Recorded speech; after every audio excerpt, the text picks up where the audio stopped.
everybody, it's Zach again, newtutorial.com, coming and making a video for you today. And wow, it has been a long time since I've been on here, and let me tell you why. I mean, there's a bazillion reasons. I got back from South Africa, visiting Cape Town, had an amazing time there, and I'm really sorry I haven't put out a video before now, just thanking everyone who I interacted with there. The amazing family, Tian and his wife, Claudia, and Tian's mom and his sister just gave me an amazing experience there. And so was very excited to see all that. So many things to see. And then the conference went off great. I got to meet PD and just so many other people. I had a wonderful time meeting Antoinette, just a very powerful prayer warrior. And so had a great time all around, and would love to go back sometime. Just I think it's a beautiful country, even though they have an amazing array of things going on politically in that country right now, and there's a lot of upheaval or potential upheaval going on. But that's kind of where the way it is around the world today anyway. So join the club, right? So anyway, I had a great time there. They just showed me an amazing time, an amazing hospitality, and so thank you very much, everyone there in South Africa, for that. Got back, I brought home a really nice shofar. I brought home a really nice Nguni skin, that they helped me purchase there because all I had was US dollars. So very grateful for that. And I'll try to send them a picture of the Nguni skin in my living room now. Jamie found a really nice place for that. So anyway, all that to say, I had a great time, and I wanted to just give this little bit of a message of encouragement now that I'm getting back to the channel. I got home and I had so many things to catch up on. I figure, okay, I got to get this stuff caught up on, then I'll do a video in a week again on New Tutorial, and a week turned into 2 weeks, and it turned into a month, and it's just been forever since I've been back on my channel.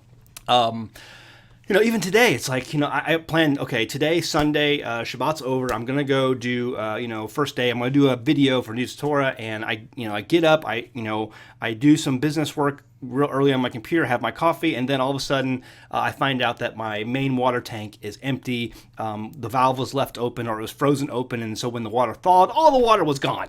And so I had to, go to another main tank and transfer about 600 gallons of water, and so that took time. And so just, I plan on doing videos, and then something comes up. And that's the way it is on a homestead. You just, water is important. In fact, we talked a lot about in this last Torah portion, in this last Shabbat, we had a group, and we talked a lot about water and the mem and the 40 days that it represents, and just amazing things about water. And so water, to an agricultural people is so, so, so very important. And so, I'm like, oh, am I ever going to be able to do a video again on New Tutorial? So I had to take care of that. And there's a rainstorm coming later today, so we wanted to empty the main tank that fills up quickly so that we could put the 600 gallons in the other tank, which doesn't fill up as quickly when rain comes through. And so it's just stuff like that. You're just constantly juggling with things, on a homestead.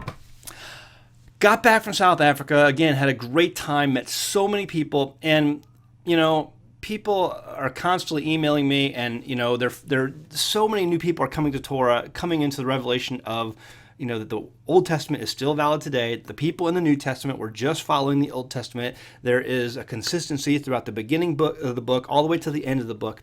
And people are wondering, is this happening anywhere else? Is this some kind of cult going on in America? No. There are so many people in South Africa and Europe and Asia and South America. I get emails from all those places, and people are waking up all over Australia, all over the place, in droves. And there were so many groups. There were people who were even, kind of upset that, I was only staying in Cape Town the whole time I was there and not going up to like other places, in South Africa to visit with other groups. And they're hungry for other people too to come and share, what they know about Torah and to develop the apologetics that is so desperately needed right now to help, explain, the consistencies of the Old Testament all the way through the New Testament. And so that's kind of what my channel, has always been about and concentrated on. So, it's happening all over South Africa. And you know what? Something else I noticed too. The people in South Africa, the groups in South Africa, the ministries who are there, they're experiencing the same growing pains that we're seeing here. Okay, I'm going to try to do a video here in the next couple of days because I think it's very pertinent to the time we're living in right now, especially coming up, that, we need to talk about some things. They're experiencing the same growth pains there that we're experiencing, arguments over silly debates, over calendars or, geography or, law versus the book of the law versus book of the covenant, silly stuff like that, is so obvious. And the enemy is trying to play havoc with those groups, just like he's trying to play havoc with the groups here and around the world.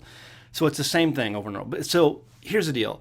The Father's in charge, okay? And he is doing something amazing. Now, instead of trying to get all of our hands in it and take control over it and manipulate it to what we want or the way we think it should be, let him go. Let it go, and let's just see the work the Father's going to do here. Amazing things here. Amazing things I learned going there and talking with some of the other teachers, and just some of the other, just speakers who were there. It was amazing. It was a great time. And just talking with the people in the audience, I say, at every speaking event I go to that I learn so much just by going and talking with the people who attend the conferences and who want to see the speaking events, because, they're at home, they're reading their Bible and they're chewing on stuff too. And, they, when they come and they interact with a group of people at a conference, they're around like-minded people and they feel safe enough to be able to share the things they're learning. And by golly, you learn some of the things they're learning, you take it home, you chew on that, and it just helps the body grow. And so there's so much of the information being shared at these places. And it was the same case in South Africa. So folks, I had a great time there. Thank you very much for the family who hosted me. Amazing family. And hopefully I would love to go back. Just beautiful. I would love to take my wife back next time and just show her all the things that I was shown. And so here's the deal, folks. One thing I want to share with you. When I got there, I found out that South Africa was enduring a very hard drought. I would urge you to pray for South Africa to get rain. They need rain. It was the first day of the conference. Was made me very well aware from the very moment I landed. All over the airport are plastered signs about saving water and not wasting water. And so the first day of the conference, we all prayed that there would be rain. And I said, there's going to be rain. Watch, there's going to be rain tomorrow. And there was a guy who was at the conference who works on building roofs, and I was talking with him, and he was like, "Yeah, my latest job is going to be very angry when I go back to work on Monday because I left some guttering up." And I didn't cover it up because I guess the water would have ruined it. He's like, "Hey, it's not going to rain. There's no rain in the forecast." And sure enough, it rained the very next day of the conference. The rain we had prayed for, it came. We knew it was going to come. We said it's going to come. The Father's going to provide, and it came. It was amazing. And this guy was like, "Oh, I'm in such trouble on Monday when I go back to work because I didn't cover it up because I was like, there's no rain. No rain's going to come." And sure enough, we prayed for it, and the Father delivered it. So it was great. And so continue to pray. They need rain. They need water. They're in very desperate straits right now, and their economy, absolutely, especially in Cape Town with all of the vineyards and the olive groves and stuff like that, really rely on the water. So pray for rain for South Africa. I would urge you when you're in your times of prayer to do that. All right, guys, videos are coming up. I have a whole bunch of stuff in the wings. It's coming, so stay tuned. We'll see you next time. Oh, yeah, an American Homestead. We'll see you next time on New Torah. Go home, read your Bible. Thanks.